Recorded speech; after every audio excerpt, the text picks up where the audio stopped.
का लोक फार हलगर्जीपणा करतात. आता रिसर्चमध्ये ना मी एक 2 पेपर पब्लिश करते, 2 आर्टिकल आम्हाला पब्लिश करायचे असतात. एकच करायचं असतं, पण माझी एकूण 4 आर्टिकलचं काम झालेलं आहे. त्याच्यामध्ये काय, जे कारखान्यातून पाणी बाहेर येतं त्याला आम्ही ट्रीट करतो आणि पिण्यायोग्य करतो. कारखान्याचं पाणी पिण्यायोग्य करतो. तर त्यासाठी एसेन्शियल्स कोणत्या कोणत्या प्रक्रियेतून त्यांना घालवायचं ह्याच्यासाठी नवीन उपचार मी शोधून काढलेत. बरोबर. तर माझी एक पद्धती, एकच मॉलिक्यूल शोधलाय, रुदेनियम नावाचा, रुदेनियम ऑन कार्बन, जो एका पद्धतीने शोधून काढला. ती एक पद्धती मला इंटरनॅशनल लेवलला समजावून सांगण्यासाठी महाराज गेले 1 वर्ष मी झटतेय. 1 वर्ष. आणि मी झटते याचा अर्थ मी कमी असं नाहीये. ते लोक प्रत्येक शब्द आणि शब्द तपासून घेतात, कॉमा सुद्धा तपासून घेतात. कॉमा, स्वल्पविराम आपण कुठे देतो ना, तो जरी चुकला असेल ना, पेपर परत येतो, इथे चुकलेलं आहे तुमचं, मग घ्या परत, दुसऱ्या ठिकाणी पाठवा. इंटरनॅशनल लेवलला वारकरी संप्रदाय ग्लोबलाइज झाला नाही याचं मेन कारण हे आहे, आणि चिंता नष्ट करतं, पण ते जर रुजलं नाही ना, ते जर मुरलं नाही ना, तर जे ऐकलं त्याचा काहीच फायदा नाही आहे. स्वतःची मनं दगड नका होऊन देऊ. स्वतःची मनं ती ओली माती असू द्या. ती ओली माती म्हणजे काय, मौन पाळला पाहिजे. महाराज सगळ्यात मोठी गोष्ट मी माझ्या आयुष्यात अनुभवतेय ती म्हणजे मौन आहे. जेव्हा कधी तुम्ही भजन ऐकता, या शिबिरातली सगळ्यात सुंदर गोष्ट जी होती ती म्हणजे भजन आहे. कारण माझ्या आयुष्यामध्ये पहिल्यांदा मी ध्यान अनुभवलं ते म्हणजे मृदुंगाच्या तालावरती. जे मृदुंगाच्या तालावरती, जे टाळाच्या तालावरती ध्यान लागतं ना, आणि विठू माऊली जी असते ना, ती काळ्या पाषाणातून अशी बाहेर येऊन अशी प्रगट रूपाने प्रकाशित होते. नुसती प्रकाशित होत नाही, तुमच्या नसानसामधून व्हायला लागते. आणि ती वाहिलेली विठू माऊली तुमच्या कर्मामधून बाहेर यायला लागते. आणि जेव्हा असं कर्म होतं ना, तुम्ही कुठल्याच परीक्षेमध्ये फेल व्हायचं सोडा, तुम्ही पहिल्या नंबरवरून हटत नाही. हा माझा स्वतःचा अनुभव आहे. काय असतं माहिती आहे का, लोक फार हलगर्जीपणा करतात.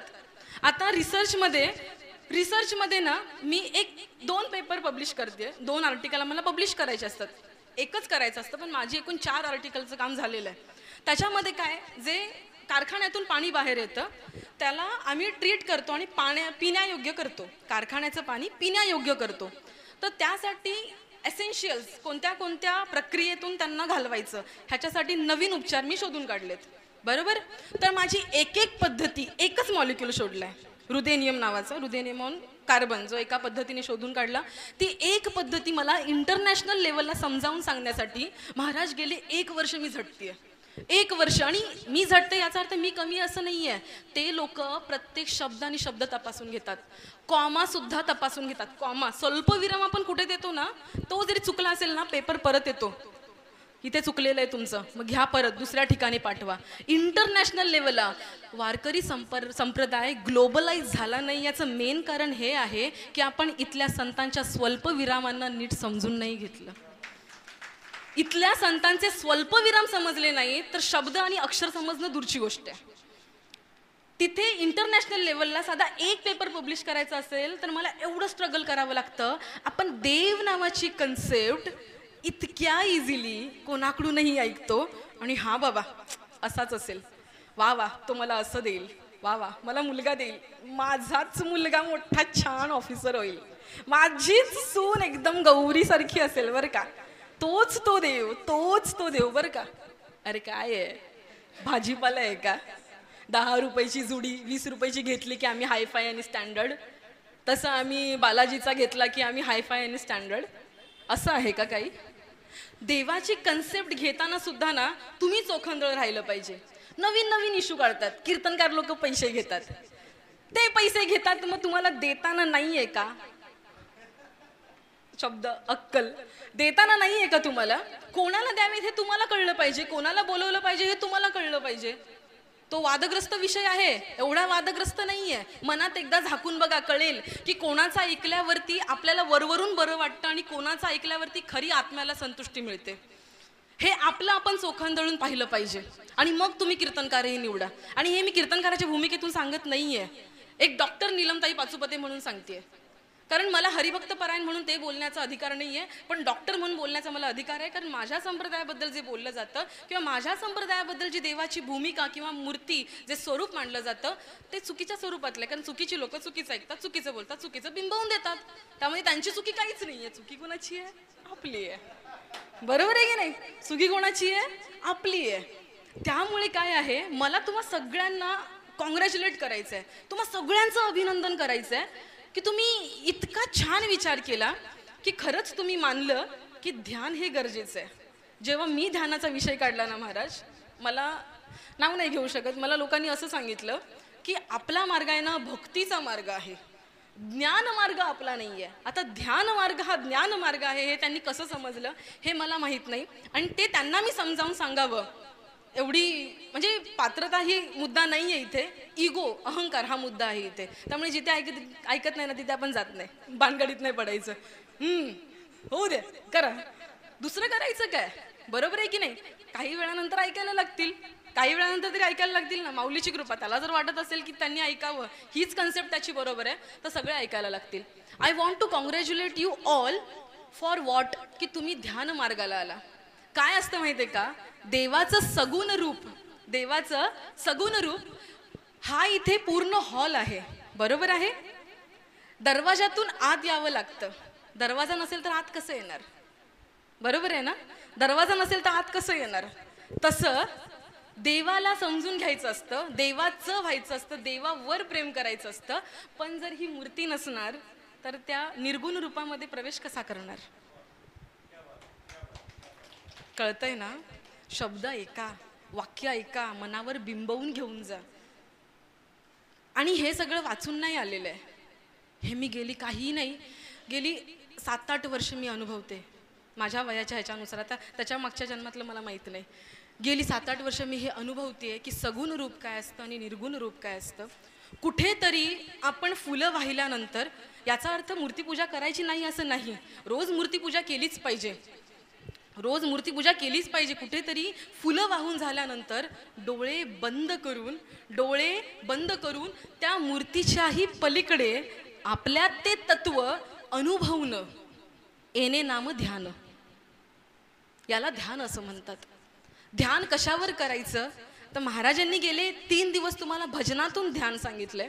ते पुढच्या सेशनमध्ये मी तुम्हाला समजावून सांगेल की भजनातून ध्यान कसं असतं आणि बाकीच्या पद्धतीने पण ध्यान कसं असतं. कुठला मार्ग अनुभवायचा, कुठला मार्ग स्वीकारायचा हे तुमच्या हातात आहे, पण तुम्ही हा मार्ग स्वीकारला हे कौतुकास्पद आहे, बरोबर आहे ना? कारण कसं असतं माहिती आहे, इथे मिसगाईड करणारे भरपूर असतात की ध्यान मार्ग आहे, ज्ञान मार्ग आहे, इथे जाऊ नका, फक्त विठ्ठलाचं नाव घ्या. नुसतं वरून नाव घेऊन काही नाही आहे, जर ते हृदयापासून निघत नसेल तर, ते हृदयापर्यंत पोहोचत नसेल तर त्याचा काहीच फायदा नाही आहे.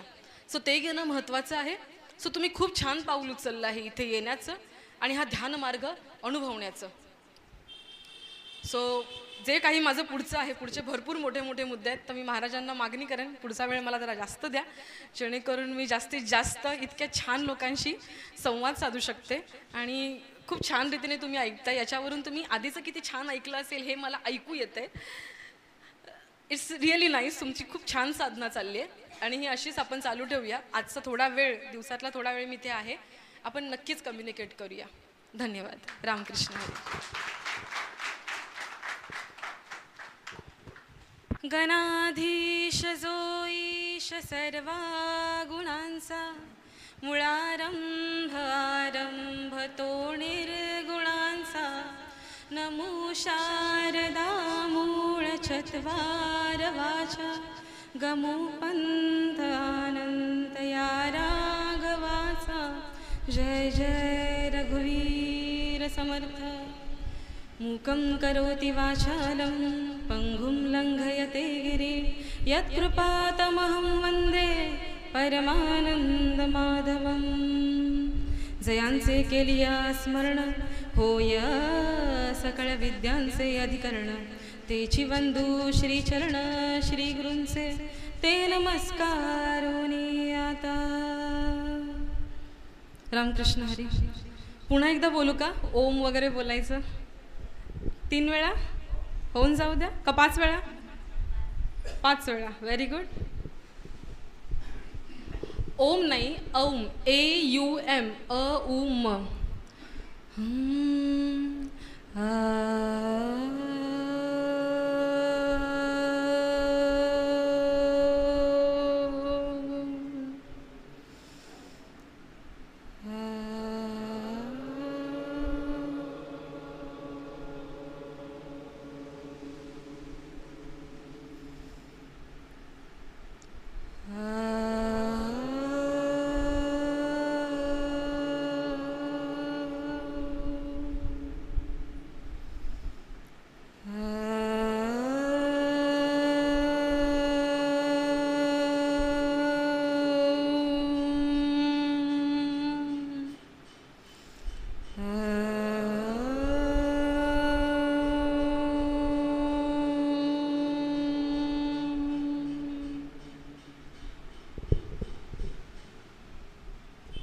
डोळे उघडावेसे नाही ना वाटत आहे.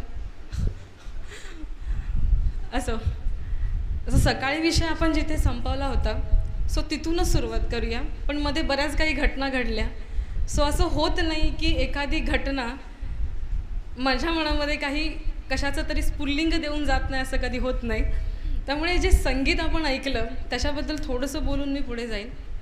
संगीताचं वैशिष्ट्य असं आहे की अध्यात्मविद्या, ईश्वरापर्यंत जायचं आहे त्याच्यासाठी पहिल्या नंबरची विद्या आहे अध्यात्मविद्या. त्याच्यामध्ये ग्रंथवाचन, संतांचं सानिध्य म्हणजे सत्संग, नाम वगैरे येतं. आणि दुसऱ्या नंबरची जी विद्या आहे ती म्हणजे संगीत विद्या आहे. कळतंय ना मी काय बोलते? दुसऱ्या नंबरची विद्या आहे ती संगीत विद्या. बरं, जेवण कसं होतं? हां, जेवण कसं होतं? आवडीचा विषय म्हणजे जरा हसले ना की झोप मोड होते, बाकी काय नाही. जेवण छान होतं. काय होतं जेवणामध्ये? काय होतं? पनीर टिक्का? काय होतं? वरण भात, भाजी, पोळी. तरीसुद्धा छान होतं की नाही? वेगळं होतं का घरच्यासारखंच होतं? वेगळं होतं ना? होतं तसंच, पण चवीला वेगळं लागत होतं. त्याचं पण कारण आपण तुम्हाला माहितीच आहे, पण थोडंसं आमच्याकडून. बरं, संगीत विद्या ही काय असते माहिती आहे? दुसऱ्या नंबरची विद्या आहे. जे संगीत इथे मगाशी गात होते, गाणं गात होते किंवा पखवाज वाजवत होते किंवा पेटी, जे काही असेल ते, त्या प्रत्येकाला नंतर तुम्ही विचारा की तुमची काय अवस्था झाली, भाव अवस्था काय झाली. मी सांगू का, तुमचा आवाज कसाही असेल, what ever your voice may be, तुमचा आवाज कसाही असेल, पण एकदा त्यांच्याबरोबर तुम्ही गाऊन बघा काय वाटतं. लय भारी वाटतं, म्हणजे एकदमच भारी वाटतं. हे मला कधीपासून वाटतं? जेव्हापासून मला काहीच गाता येत नव्हतं ना तेव्हापासून वाटतं. म्हणजे आताही येत नाही, पण वाटणं तसंच आहे. तर त्यांच्यावर गाऊन बघा. गाता नाही ना आलं तरी नुसत्या टाळ्या बेदम वाजवायच्या, टाळ्या. म्हणजे मगाशी ते सारखे रिक्वेस्ट करत होते की टाळ्या होऊन जाऊ द्या, टाळ्या होऊन जाऊ द्या. झाल्यावर नाही, चालू असताना, भजन चालू असताना टाळ्या वाजवा. आणि भजन झाल्यानंतर ना ती जी एक भाव अवस्था लागते ना, त्यांची जास्त लागते आपल्यापेक्षा. कारण नारद मुनी आहेत ना या गादीचे मालक, ते नेहमी सूर गात गात जायचे. काय करायचे? सूर गात गात. असं नाही नारायण नारायण असं बोलायचे का ते? नारायण नारायण नारायण श्रीमन नारायण नारायण नारायण नारायण नारायण नारायण श्रीमन नारायण नारायण नारायण. बरोबर आहे की नाही? म्हणजे स्वरामध्ये बोलायचे, बरोबर आहे. त्यामुळे स्वरामध्ये ती ताकद आहे पांडुरंगापर्यंत नेण्याची. त्यांचं काय असतं माहिती आहे? जे संगीत विशारद होतात ना त्यांना विचारा, आमच्यासारख्यांना नाही, ज्यांनी इकडचं तिकडचं चाली घेऊन बोलतात त्यांना नाही. संगीत विशारद आहेत त्यांना विचारायचं की काय असतं एक्झॅक्टली. संगीतामधून ते ह्या भौतिक जगाला विसरतात आणि ते डायरेक्टली कनेक्ट होतात. त्यानंतर काही दिवसापूर्वी माझी एका अशा व्यक्तीशी भेट झाली, म्हणजे लकीली पांडुरंगाची कृपा. त्या व्यक्ती, त्यांचं नाव मंदागडे त्यांचं आडनाव होतं, त्यांचं नाव मी विसरली. शी वॉज अ लेडी आणि त्यांची NGO आहे स्वतःची. त्या स्वतः संगीत विशारद आहेत आणि त्यांचा मुख्य व्यवसाय आहे नॅचरोपॅथीचा. Do you know naturopathy? नॅचरोपॅथीमध्ये संगीताचा वापर करून तुमच्या हाडांचं स्ट्रक्चर परफेक्ट केलं जातं. कळलं? सांधे दुखत असतील, स्पायनल कॉर्ड, स्पाईनचा भरपूर लोकांना त्रास असतो, स्पायनल कॉर्डचा खाली आउडिस खाल्ली म्हणतात ना, माकड हाड हल्लं, तेच ते. हां, मग ते माकड हाड वगैरे हल्लेलं असतं कोणाचं, कोणाचे सांधे दुखत असतात, हात दुखत असतात, हाडांचा कमकुवतपणा. सो ती लेडी मला सांगत होती, त्या मॅडम मला सांगत होत्या की आम्ही संगीताचा वापर करून, आमचं विठ्ठल मंदिरामध्ये भजन होतं, ते भजन झाल्यानंतर ती माझ्याजवळ आली आणि आमचं बोलण्याला सुरुवात झाली. त्यात त्यांनी मला सांगितलं की आम्ही नॅचरोपॅथीमध्ये, त्यांचा मेन बिझनेस तोच आहे नॅचरोपॅथी, आणि त्या संगीत विशारद आहेत, त्याच्यामध्ये ते संगीताचा वापर करून तुमच्या हाडांचं स्ट्रक्चर व्यवस्थित करतात. एवढी ताकद संगीतामध्ये आहे. म्हणजे तुमच्या बॉडीचं पण कनेक्शन त्या संगीताशी आहे. त्यामुळे संगीत ऐकल्याने नुसतं मन प्रसन्न होतं असं नाही आहे. संगीत ऐकल्याने शरीरातल्या पेशीसुद्धा आनंदित होतात आणि शरीरसुद्धा संतुलितरित्या काम करायला लागतं. आता ही नॅचरोपॅथी आपल्या लोकांना माहीत नाही आहे. आता हे सगळे श्रीमंतांचं फॅड आहे. त्यानंतर मी त्यांना म्हटली, मग आपण सगळेच पिक्चरची गाणं ऐकतो, संगीताचं ना, मग पिक्चरची गाणी सगळीच ऐकतो ना आपण, मग तर सगळ्यांना का नाही होत? त्या बोलल्या, ही ताकद फक्त भजनामध्ये आहे. कशामध्ये आहे? भजनामध्ये आहे. त्या बोलल्या, सैराटची गाणी ऐकून जरी तुम्ही नाचलात तर तुमचं 100-200 ग्रॅम वजन कमी होईल, मांस कमी होईल, पण तुमची हाडं ठीक होतील ह्याची गॅरंटी मी देऊ शकत नाही. तुम्हाला हवं असेल तर माझ्याकडे त्यांचं कार्ड आहे अजूनही, तुम्ही त्यांना फोन करून विचारू शकता की is it true or not, तुम्ही त्यांना विचारू शकता. एवढी ताकद या संगीतामध्ये आहे. त्यामुळे जेव्हा जेव्हा भजन होतं ना, तेव्हा नुसतंच तुमचं मनाचं लिंक होतं असं नाही, शरीराचा सुद्धा फायदा होतो. त्याच्या आपण थोडं पुढे जाऊया. जो सकाळचा मुद्दा चाललेला आपला ध्यान, देवाला प्राप्त करण्यासाठी ध्यान. पण आपण काय करतो माहिती आहे का, म्हणजे तुम्हाला असं वाटेल काय ताई आमच्या सगळ्या बिलीफचे तुम्ही वाभाडेच काढता, पूर्ण काय ठेवतच नाही, आमचीच काढता थोडक्या भाषेमध्ये. आपण काय करतो माहिती आहे का, रामाची पूजा करतो, रामाची पूजा करतो. महाराज मला तर आता भीती वाटायला लागली आहे, लोक शिवाजी महाराजांची सुद्धा पूजा करेनात म्हणजे बरं. शिवाजी महाराजांची मंदिरं एकदा स्थापन झाली ना दादा, की शिवाजी महाराजांचं कोणी अनुकरण करणार नाही. Are you getting my point? एकदा का त्याला देव बनवला ना, की त्याला गाभाऱ्यातच सोडायचं, फक्त शेंदूर भासायचा आणि फुलं व्हायची, एवढंच काम आपण करतो. तुम्हाला मुद्दा कळतोय? म्हणून शिवाजी महाराजांची अजून मंदिरं नाही झालीत हे नशीब मानलं पाहिजे. आता रामाचं मंदिर झालं, त्याला आपण देव बनवलं, पण त्याच्या देवत्वाचं काय? ते देवत्व आपल्यात आलं का? रामाचं देवत्व. तुम्ही म्हणाल काय ताई आपण काय राम वगैरे बनू शकतो का? राम कोण होते? राम कोण होते? शेजारच्या गल्लीतले काका पुतण्या कोण होतं राम? कोण होतं राम? प्रभू रामचंद्र. त्यांना काय म्हणतो? प्रभू रामचंद्र. राम सुद्धा बोलवत नाही ना, प्रभू रामचंद्र. का? एक अशी व्यक्ती तरुण वयामध्ये, आता त्या व्यक्तीचा राज्याभिषेक होणार आहे, आता त्या व्यक्तीचा राज्याभिषेक होणार आहे, तरी सुद्धा त्यांची सावत्राई बोलली वनात जा, म्हणून ती व्यक्ती वनात गेली. वनात गेल्यानंतर सपत्नीक वनात गेली, त्यानंतर पत्नीचं सुद्धा अपहरण झालं. किती दुःख असेल. पत्नीचं सुद्धा अपहरण झालं. वनात जायचं, एवढा राज्यकारभार सोडून आपल्या आईने लग्नानंतर घरातून बाहेर काढलं, तर आपण आईचं आयुष्यभर तोंड, बरोबर आहे की नाही? तो राम त्यांना घरातून नाही राजवाड्यातून बाहेर काढलं, राज्याभिषेक नाही केला त्यांचा, त्यांना सांगितलं तुम्ही वनवासाला जायचं. वनवासाला सपत्नीक गेल्यानंतर तिथे सुद्धा पत्नीचं अपहरण होतं, आणि पत्नी हरवल्यानंतर त्या तरुणाची अवस्था काय असेल? काय अवस्था असेल? किती मेंटली डिस्टर्ब्ड असतील ते. आणि ते झाल्यानंतर पत्नीला शोधत शोधत प्रभू श्री रामचंद्रांनी दक्षिणेकडे प्रवास केला. तिथे प्रवास केल्यानंतर फक्त वानर सेनेबरोबर जाऊन त्यांनी रावणाबरोबर युद्ध केलं.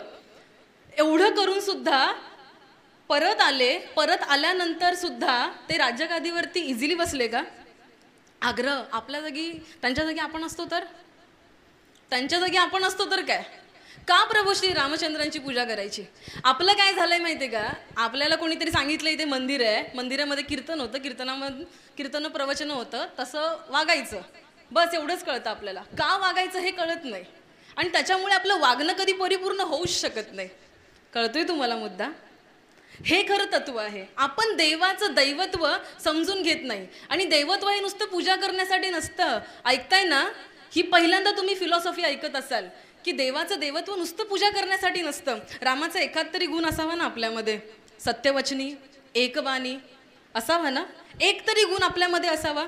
भगवान श्रीकृष्णांचे गुण नाही, पण त्यांची आनंदी वृत्ती ती तरी आपल्यात असावी. भगवान श्रीकृष्ण तर मुळापासूनच देवत्व होतं, ते अष्टांग योगीच होते, योग प्रधानच होते ते, त्यामुळे त्यांच्या आचार आणि विचाराचा काही प्रश्नच येत नाही. पण प्रभू श्री रामचंद्र पूर्ण त्यांनी मनुष्यासारखं आचरण केलेलं आहे पूर्ण आयुष्यभर. कुठेच त्यांनी कधी त्यांचं देवत्व दाखवलेलं नाही आहे. त्यामुळे देव ही कन्सेप्ट आहे ना, फक्त गाभाऱ्यात नाही ठेवायची, ती आचरणात आणण्याचा प्रयत्न करायचा. प्रभू श्री रामचंद्रांना आचरणात आणण्याचा प्रयत्न करायचा. आपण सकाळी बोलत होतो देवाबद्दल. देवाला कसं बघायचं, ध्यान कसं लागतं आपलं? मगाशी ध्यान लागलं भजनामध्ये कोणाचं? मला तर कोणाचंच दिसलं नाही. भजनामध्ये ध्यान लागलं का नाही? स्वतःच्या मनाला तरी निदान विचारा प्रश्न. लागलं? जे गात होते त्यांचं लागलं, आणि जे नुसते कसे गात आहेत हे बघतात त्यांचं नाही लागलं. बरोबर आहे की नाही? किती छान गात आहेत त्यांचं नाही लागलं. काय झालं असेल? ध्यान लागणं म्हणजे काय असतं? मला माहिती आहे, इतका छान प्रसाद खाल्ल्यानंतर जी काही डोळ्यावर झोप आलेली आहे. काय ताई बोलताय, सकाळी जरा बरं बोलत होता, हसवत वगैरे होता, आता काय ध्यान बिन बोलायला लागलंय, देवत्व वगैरे बोलायला लागलंय, सगळं डोक्यावरून बाउन्सर जायला लागले. नक्की काय असतं? मी 3 मार्ग सांगते बघा. पहिला मार्ग असा आहे, पूर्ण लक्ष देऊन ऐका. मगाशी काकूंनी प्रश्न विचारलेला महाराजांना की कसं कळणार आपलं ध्यान लागलं. त्याचं उत्तर कदाचित तुम्हाला माझ्या या विवेचनातून भेटू शकतं. पहिला मार्ग आहे ध्यानाचा.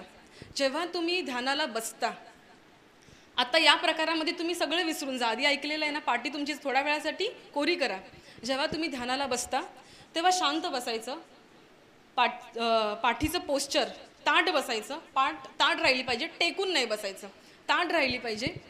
आणि मनामध्ये तुमचे असंख्य विचार येत असतील, बरोबर आहे. आत्ता बसलाय तरी तुम्ही ऐकताय, पण मनामध्ये विचार चालू आहेत, बरोबर आहे की नाही. ताई मुंबईहून आलेत, आता मुंबईला जाणार आहेत ताई, खरंच PhD करत असतील का नाहीत काय माहिती.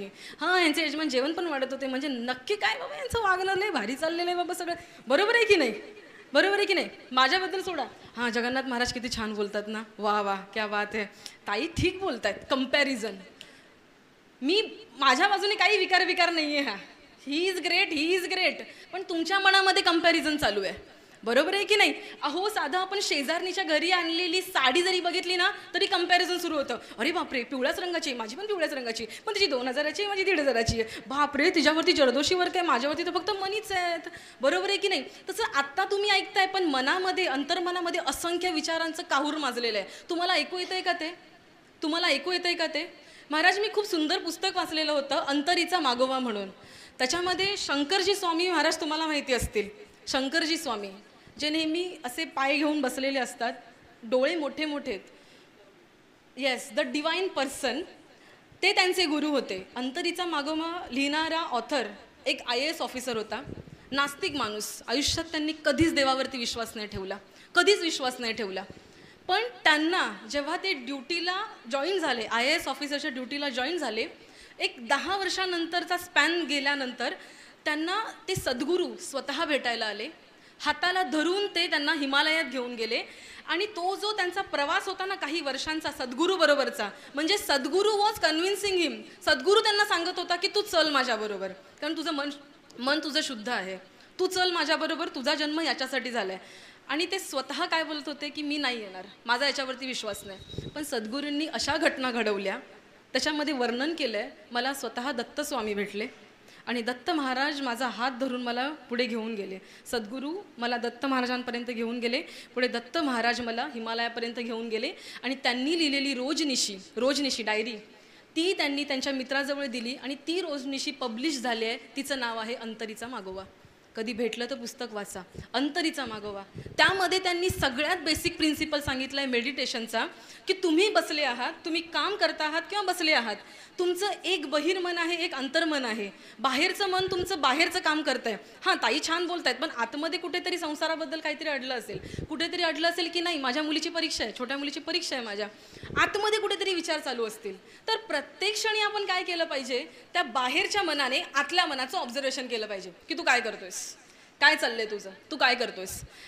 आणि मला एक गोष्ट आवर्जून सांगावीशी वाटते की हे मी माझं स्वतःचं करते ॲनालिसिस गेले 4-5 वर्ष.